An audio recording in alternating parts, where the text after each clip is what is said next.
সকল আলোচনার অবসান ঘটালেন ফ্রেঞ্চ ফরওয়ার্ডার কেলিয়ান এমবাপে। ভাঙল ব্যর্থতার গ্লানি। লা লিগায় রিয়াল মাদ্রিদের হয়ে কেলিয়ান এমবাপের গোল না পাওয়া নিয়ে আলোচনা হচ্ছিল ফুটবল ভক্তদের মাঝে। রিয়াল প্যাটিসের বিপক্ষে বেশ কিছু সুযোগ হাতছাড়া হওয়ার পর অবশেষে জালের দেখা পেয়েছেন বিশ্বকাপ জয়ী ফ্রেঞ্চ ফরওয়ার্ডার কেলিয়ান এমবাপে। আলো ছড়িয়েছেন জোড়া গোলে। লা লিগার নতুন মৌসুমে জয়ের পথে ফিরল রিয়াল মাদ্রিদও।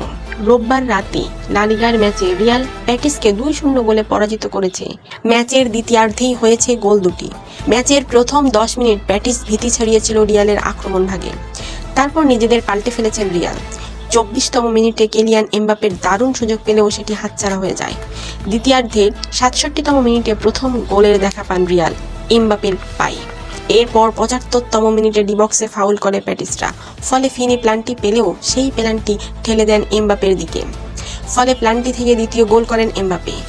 নিজের ও দলের দ্বিতীয় গোল করে দলের জয় নিশ্চিত করেন। ফলে 2-0 গোলে জয় পেয়ে 8 পয়েন্ট নিয়ে পয়েন্ট টেবিলের 2 নম্বরে উঠে এসেছে রিয়াল মাদ্রিদ।